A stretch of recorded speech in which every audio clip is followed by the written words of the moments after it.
Hello, everypony. We're doing Hearth Swimming Eve night right here on Skype. I'm Skyped with a bunch of bronies, bunch of awesome bronies tonight. I have Diz here. Say hello, Diz. Hello. I have Golden Fuss here. Say hello. What's up? I have Biker Dash. If he's on. I don't think he's on, actually. His mic isn't on. It's on now. Oh, shit. Say hello, Biker. Yo. I have Lemony on. So, Hi. Yeah, what's up? Lemony, you're regular, right?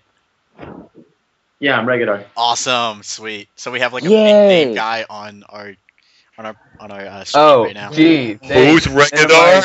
Everyone else. All right, and we have the Notebook on. Say hello, Notebook. How the hell was I mentioned after everybody else? Great hello. This is crap. We have Lyric on. Yeah, you weren't mentioned after everyone else. I was. Hello, I'm Lyric. Afro Pony. I don't think his mic is on. No, I'm here. Okay, say hello, Afro Pony. Yo, what's up, everybody? And finally, we have Flint Sparks. Last but not least, Flint Sparks. Say hello, Flint Sparks. Hello, Flint Sparks. Yes. So yeah, this is I'm probably gonna be making a compilation video of all this, so you guys will hear this up Compilation. on YouTube and hear our epic voices and doing stuff. So yeah. Awesome. Warning, if I get told to shut up various times, Shut it up. will happen. You shut the fuck up. I'm gonna have to ask you to be quiet. Boy. So, ask. Lyric, you had a question you wanted to ask or whatever? Or who had a question they wanted to ask? Trivia This is a question. trivia question for a shout out during the next podcast. It's in the season 3 premiere during the failure song. Albert Einstein, Pony. What was his cutie mark? Chalk. Wait, can you repeat that? I don't fucking know. What was the Einstein pony's cutie mark? The one that did the equation on the board. Yeah, She's during like, the she song. is correct. That one. Does any pony know? I do. I'm not gonna say it, but I know. Next question, please. Well, next Google search will provide me for the answer. Yeah, that's not fair. Next question. Nobody knows the answer. Pass. Except for You me. guys want me to give you the answer? Yeah, Sure. sure. He's a blank flank. Oh, Yeah, God. I do. All right. do. In the I all do. right. I do. I do. In I the do. popular, well-known story, "The Unexpected Life of Duskshine," what does I- that? Shit, that story's awful. Never heard of Wait. that story. Same Wait. here. Wait. Fanfics. Don't read it. It's awful. Repeat It's it. one of the worst stories I've Repeat ever it. read. I I'm not kidding. I might be able Repeat to the answer the question. question. Okay, here's the question. I got through half and wanted to kill myself. In the story, Okay, I'm sorry. I'll shut up. of the popular story, "The Unexpected Love Life of Duskshine," it has been adapted into what medium? It's a Comic.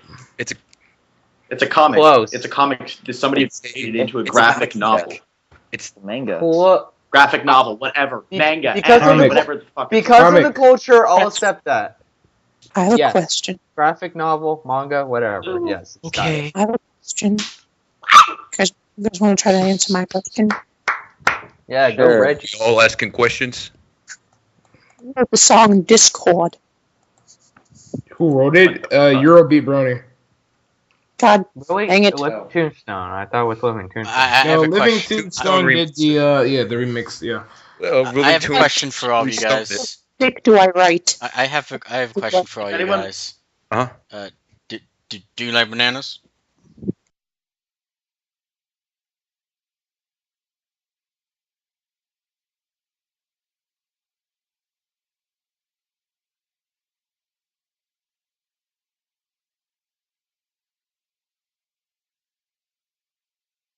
Then shut the hell up and let me speak. Sorry, no, I'm My ready. body is reggae. Sorry, I had to get ready. The What the hell author, is that? the author of the widely known story Liquid Pride has what as his avatar? A dick. Me. Shakespeare? Your mother. You're close. Picture of Shakespeare? A picture of I someone. know of that's Shakespeare. Shakespeare. So Is that karate? what- Close. I know it's Some kind of. some Wait, guy is that from Shakespeare? fucking Middle Ages. That's You're Shakespeare. really, really close. Yes, it's Shakespeare with a hat. Oh, it's Shakespeare wearing a Santa hat. I got this. You're forgetting Yeah, Regular one got it. thing, though. Yes, a dildo. With a muscly arm. Look, I only He's read ripped. the latest He's a chapter. ripped bicep. I can't remember. Huge ass arm. Muscular. Oh, hey, Failed Smile. question. Okay, Ho.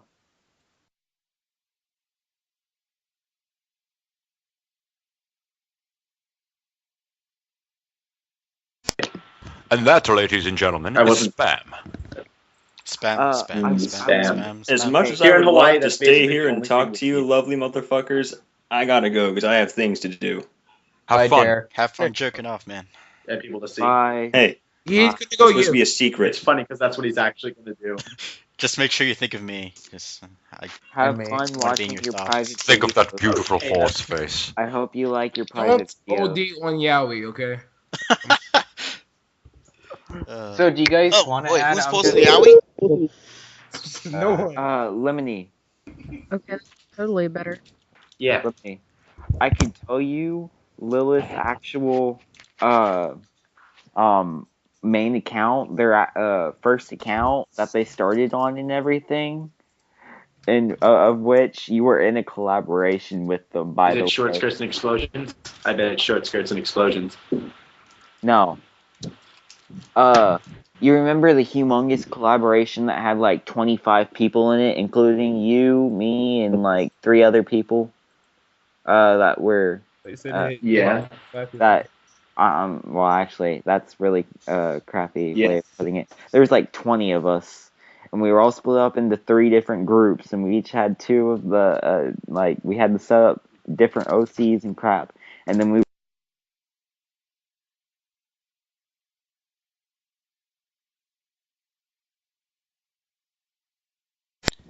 I'm bored.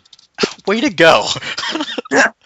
way to fuck to go. You already fucked up. Fuck it. I'm sorry. I'm not gonna fucking record it again. I'm just going with that. Rage. We're doing that. Rage. So much rage. Introduce us, Wait, please. wait.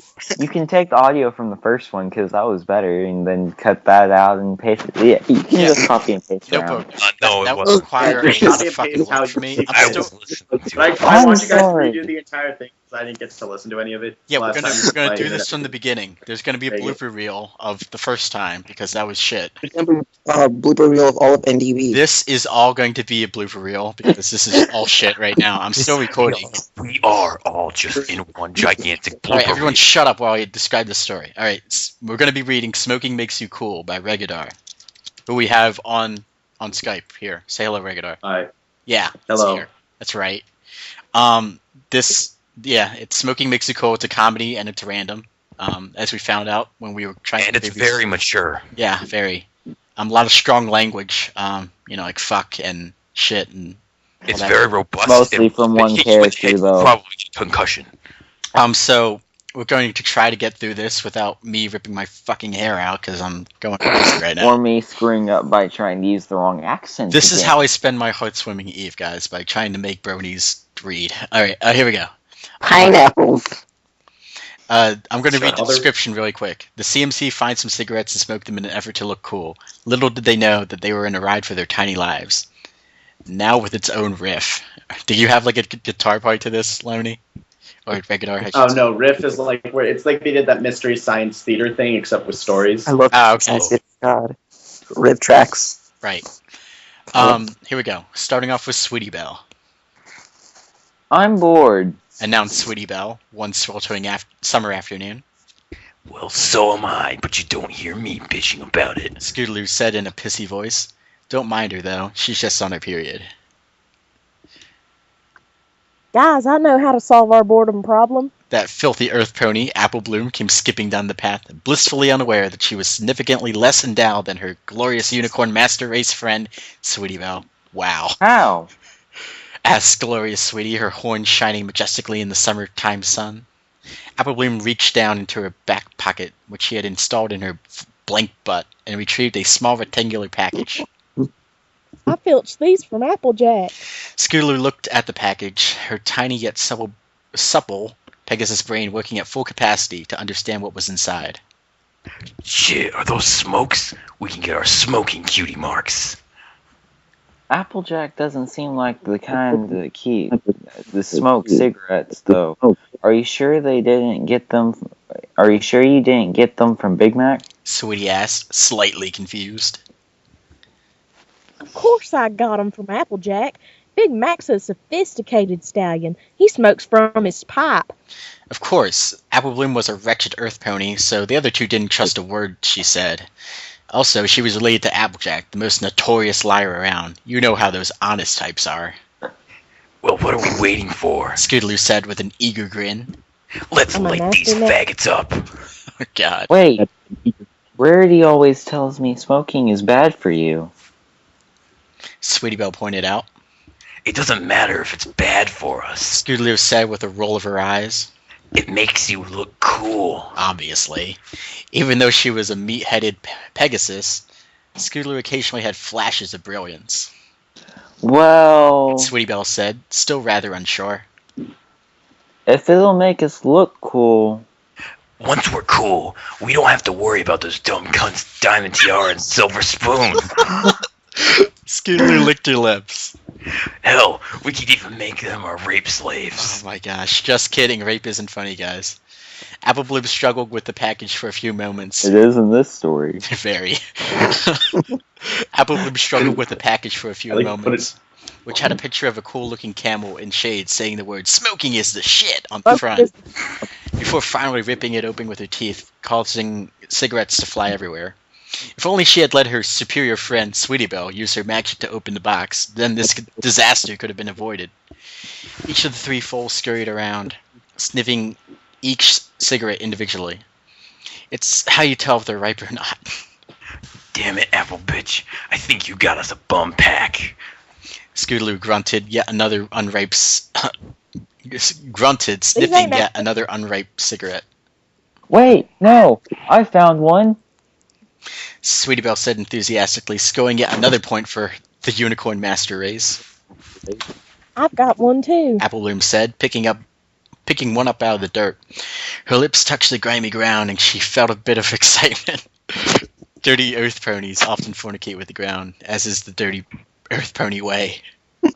Shit, niggas, when are you gonna give me a fag to light up? Scootaloo said with contemptuous intent. After a few moments of sniffing, and Sweetie Belle was so kind as to find another ripe cigarette for Scootaloo. Good girl, sweetie.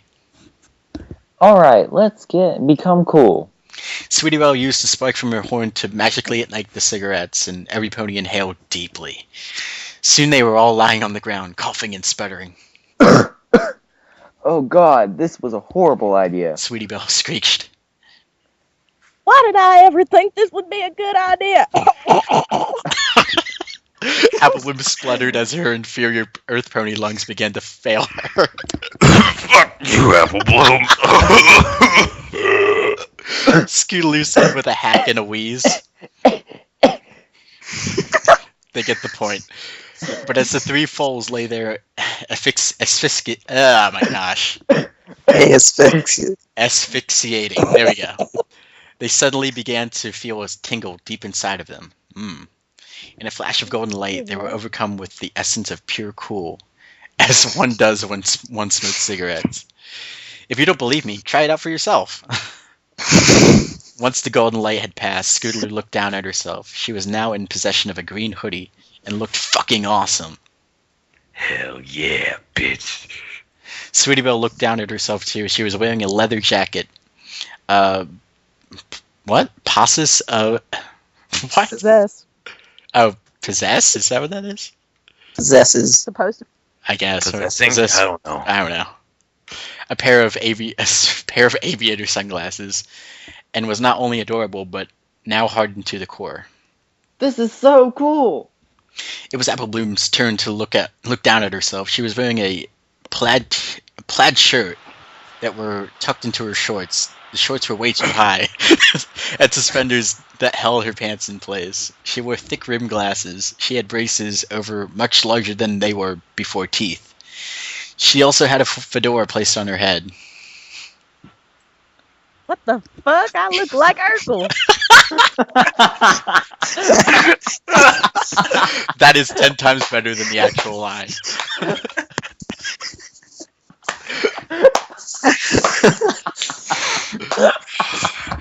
Oh my god. You just made my day. Alright, the three friends I cannot talk. Hoof-fied. There you go, fived.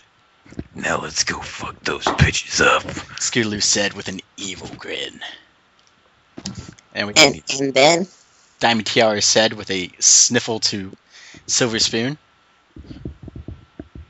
My dad picked up my dad picked up the lamp and he yelled, "This is all your fault," and beat me in the head with it until I passed out.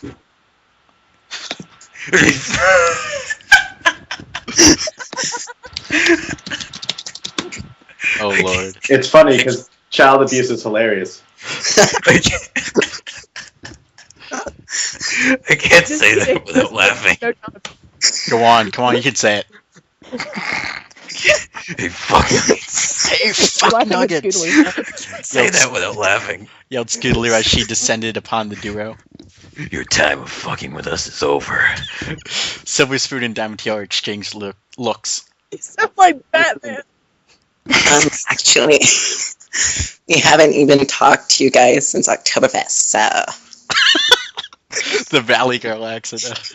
She was cut off by Scootaloo's right hook that caught the insidious foal right in the stomach. The silver mare coughed up a bit of blood, then fell to her side. KO!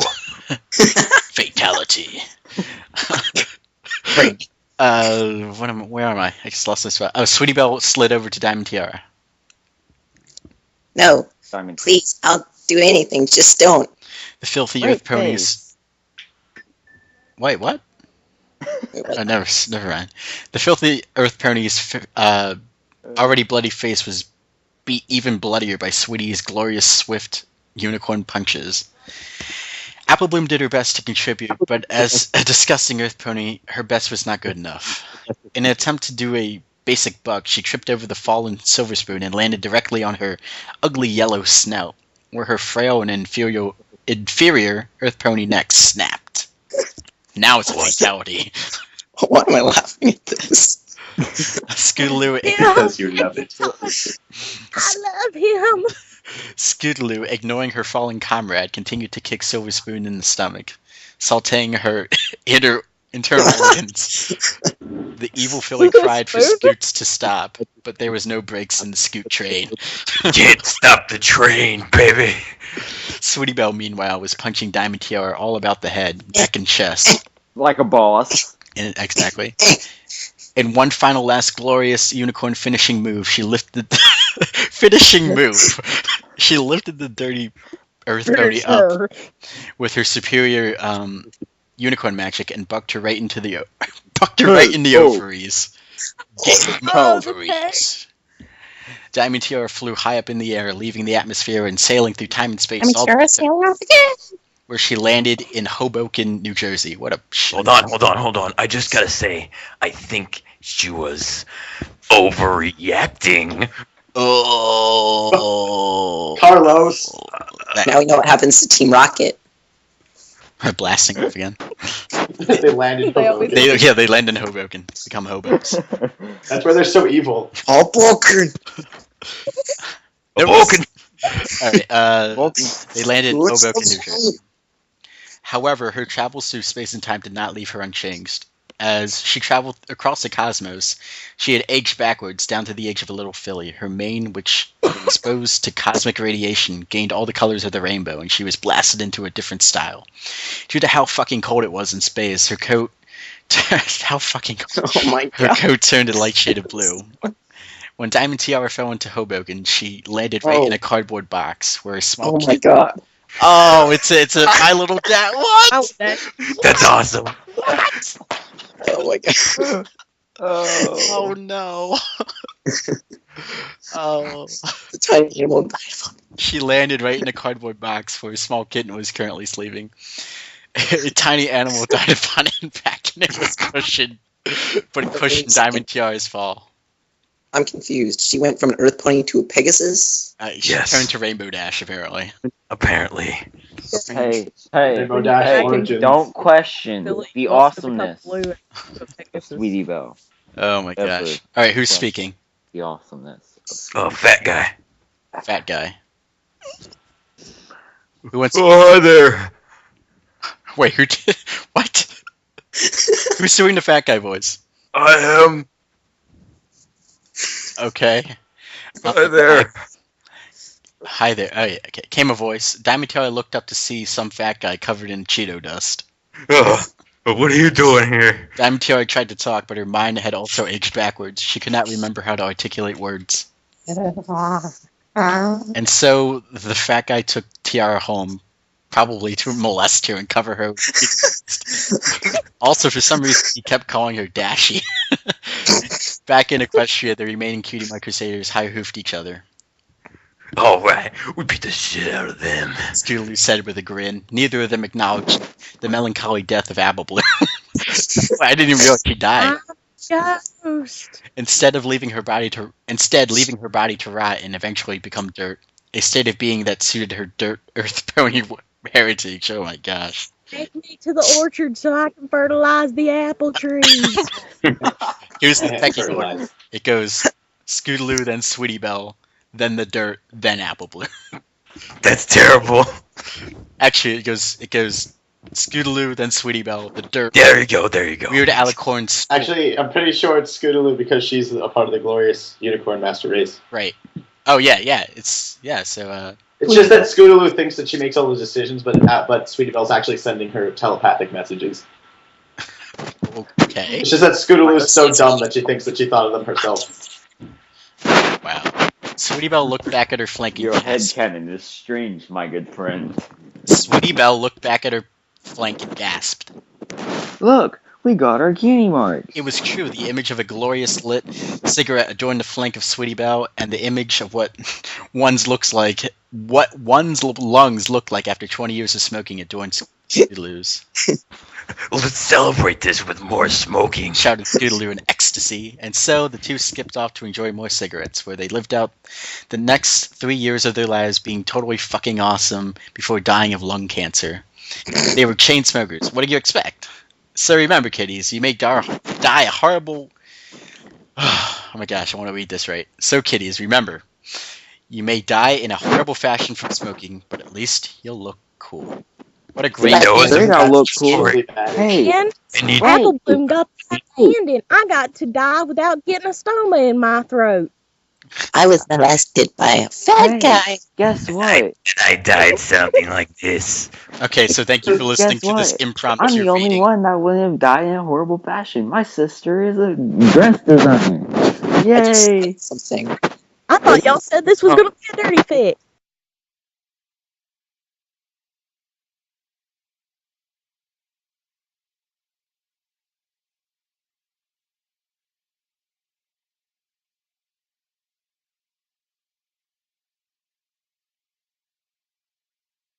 Hey, we're back with more heartwarming Eve antics, and we're going to be reading another story pro-abortion. So let's start off with Regadar doing the narration. Alright, let's just read the beginning part. So I'm just going to click on that and hope that my internet's not going to be a bitch about it. And...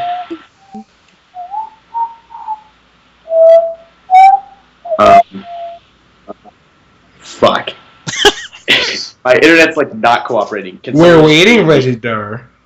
So let me just read like the intro, like on the front page of it. Oh, you want me to read the description? Section. Yeah, the description. Okay. And then, I'll read the description really quick for you guys. and the author. Pro-abortion by Pastor Othesto. It's a dark comedy and slice of life. After having revolting sex with Spike, Rarity finds herself chock full of horrible dragon pony hybrid fetuses. Now it's a race against the clock as she tries to destroy the disgusting things before they can erupt from her snatch and ruin her personal life. Right. Alright, Pro-abortion, Chapter 1. The fetus are us. Rarity and Spike lay panting in bed. They just finished having some of the most revolting sex you could possibly imagine, and were now laying together, covered in a mixture of sweat and dried fecal matter, along with an assortment of stuff. Rarity had some weird fetishes, but Spike was more than eager to please. Besides, he spent enough time living with Twilight Sparkle to know a thing or two about weird fetishes. What the fuck? Let's just say she used those inkwells and quills for more than just writing. After slowing his fanatically beating heart, Spike finally reached down to remove the used condom. As he grasped the latex with his tiny claws, he immediately knew something was very wrong. His eyes shot open and his minuscule dragon brain meat went into overdrive to figure out what he was feeling. After a few prolonged moments of confusion, his head shot up and he gazed upon the desecrated condom, instantly seeing the problem. There was a large hole in the tip. Clearly his sharpened dragon dick and hot lava-like cum were too much for the flimsy thing. His gasp of shock was enough to snap Rarity out of her blissful half-asleep state, and she looked over to see what the problem was. She instantly spotted the broken condom, put two and two together in her comparatively larger unicorn brain. Normally, a situation like this would call for a scream of shock, especially from a pony as uptight as Rarity, and she was just about to do that, but the scream was caught in her throat and instead replaced by pain moan as she clutched her tummy. She could already feel the babies forming in her little pony vagina, and they weren't being very subtle about it either.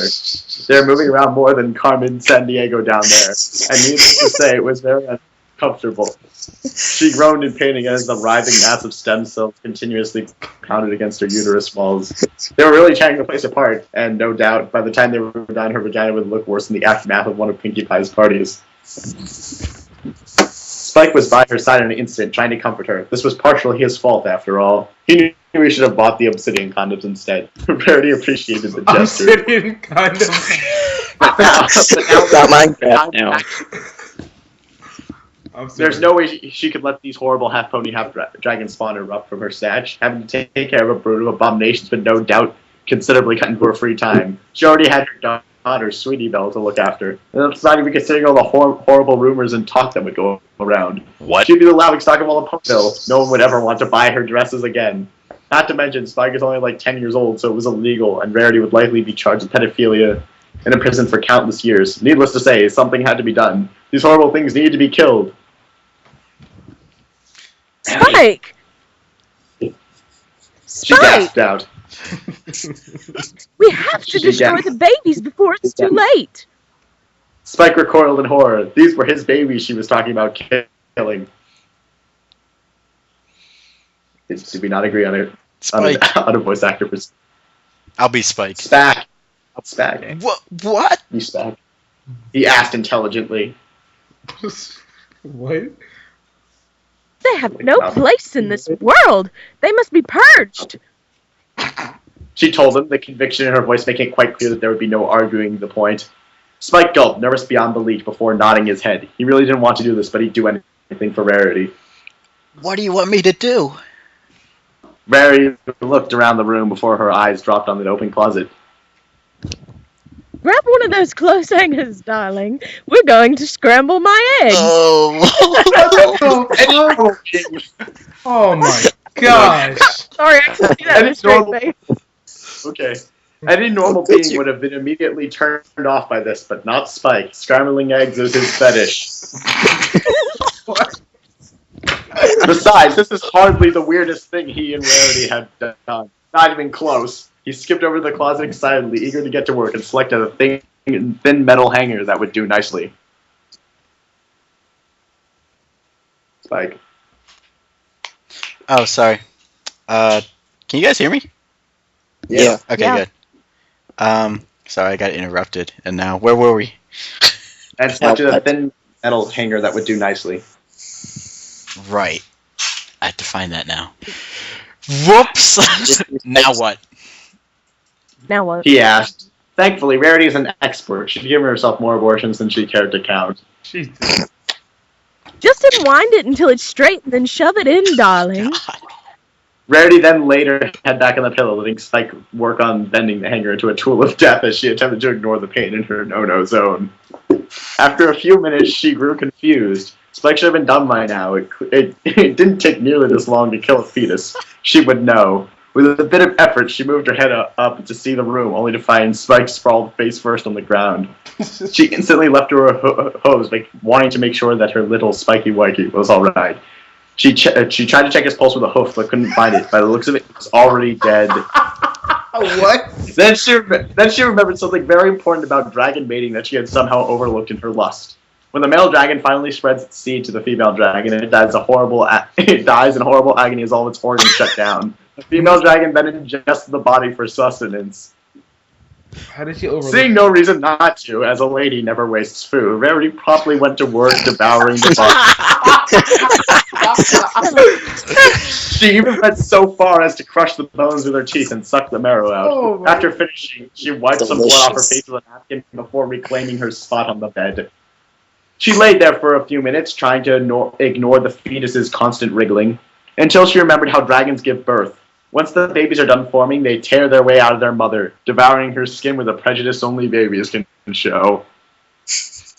Rarity paled, quite a feat considering her snow-white coat. As horrified as she was of Spike dying, she was even more horrified of having a bunch of baby dragon pony hybrids eat her out, and not in the good way either. Gosh. Oh my gosh. She finally let loose a scream as she magically pulled the hanger from the pile of broken bones and blood that constituted Spike's remains and plunged it into her lady parts in an attempt to stop the baby's incursions. She didn't hold back as she went to town on the little bastards, attempting to stir up their brains with the metal rod. Unfortunately, Rarity soon learned that dragon fetuses are far more resilient than that of a pony, and after over a minute of trying to slaughter her unborn children, she could still feel them moving around. Oh. Finally, she pulled the hanger out to see what the problem was, and found that it was broken and bent, and the end looked to be completely chewed off. She tossed the thing aside in a mixture of frustration and fear. How could a fetus possibly stand up against a clothes hanger? This completely went against the natural order. Despite her failure, Rarity knew that she couldn't give up. There had to be a way to murder these little shits. She walked around the house, going through in the search of something to do the trick. When she remembered about the abortion clinic just down the street, that place stayed open almost all the time. She would have likely a lot of abortions going on in Ponyville. She would have likely broken out. Why do you think there's like 7 folds? That's true. That's true. She would have likely broken out in a joyous dance at the revelation had the situation been any less dire. Instead, she hobbled out the door, doing her best to walk with the constant pain in her lady parts. Thankfully, it was getting pretty late, so there wouldn't be any ponies out to see her at the moment. The abortion clinic wasn't far away, and she got there in record time, assuming the previous record was held by a really slow thing, that is. She sauntered her way inside, too focused on the pain in her tummy rumbler to care about how weird this was, and made her way to the front desk. Rowdy? I need one of your finest abortion stat. She called out, not even bothered with useless formalities. Her reply came in the form of a high-pitched voice that sounded vaguely familiar. Hi, Rarity. She looked up to see none other than her friend, Pinkie Pie, staring at her with a face-engulfing smile that she always wore. Pinkie Pie? What are you doing here? She asked in confusion. I work here, silly.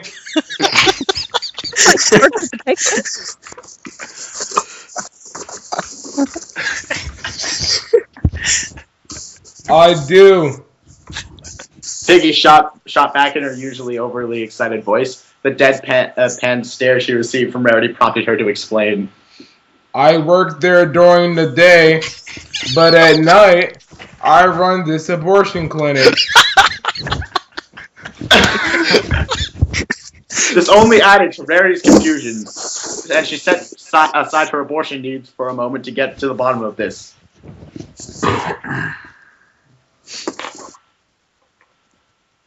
Rarity. Wait. If you work here at night, when do you sleep? Pinkie just responded with a confused stare of her own, clearly unfamiliar with this term. If you work here at night, when do you sleep? Okay. After a minute, she continued, avoiding her friend's weird question. Pinkie. Anyway, I run this clinic during the night. I have been here for years. Few years. We can quit the first place. I thought your special talent was parties. Said the naive Rarity. Oh, Rarity. said Pinkie Pie while ruffling her friend's perfectly styled mane with a hoof. Nothing poops a party faster than unwanted baby. Her logic was foolproof, and Rarity decided that any other questions could wait for the time being. She had more important things to deal with at the moment. All right, darling. I'd love to talk about this all day, but I have some fetuses that I really need to get rid of. Pinkie's normally playful attitude turned serious, and she gave a mock salute. Don't worry, Rarity. I'll get rid of those suckers. Just follow me to my office.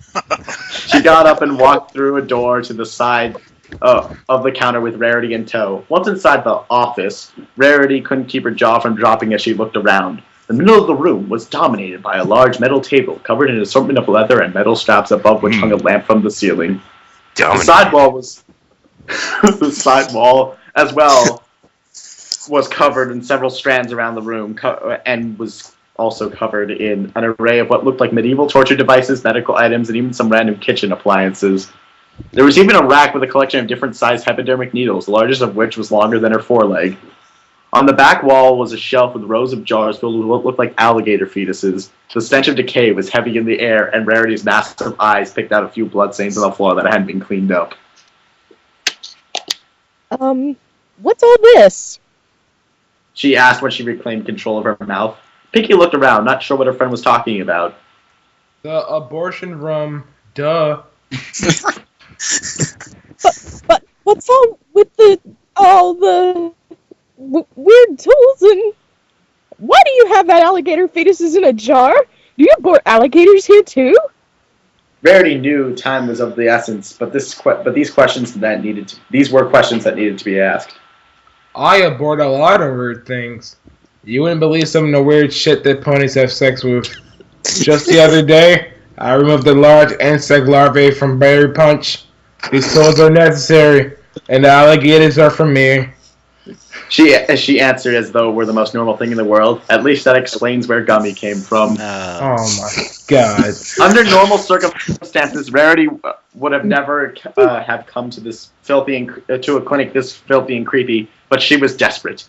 She went forwards and hopped up onto one of the metal tables, eager to get this over with. All right, darling, just be gentle when removing them. They're surprisingly resilient. Take them. Pinkie nodded her head in confirmation. Gentle is her middle name. So, what kind of fetus am I removing here?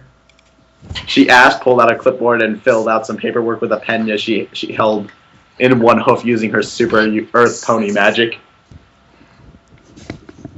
Dragon. Rarity responded in embarrassment. Pinkie's reaction was completely unexpected. She instantly threw the clipboard into the air as she gasped in horror. Dragon? Clearly this was cause for alarm. She ran over to the wall and pulled down a lever, causing red spinning lights to lower from the ceiling and a siren to blare. Code red, everybody. She called out to no one as she scrambled around the room examining all her murder utensils.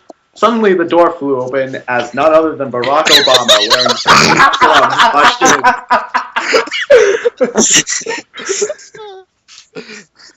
in. What's going on in here?